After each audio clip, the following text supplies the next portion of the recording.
घोडेस्वर वागणार नाही अशी स्पष्ट भूमिका असलेले देशभक्त म्हणजे लोकमान्य टिळक.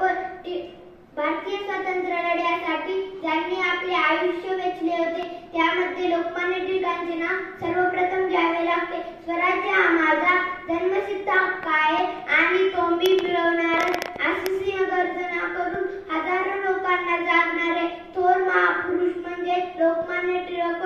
टिळकांचा जन्म 23 जुलै 1856 रोजी रत्नागिरी जिल्ह्यात झाला. ते अत्यंत बुद्धिमान आणि सत्यप्रिय होते. त्यांनी केसरी व मराठा वृत्तपत्रे सुरू करून ब्रिटिश सत्तेविरुद्ध लेखन सुरू केले. त्यांचे विचार आपल्याला प्रेरणा देणारे आहेत.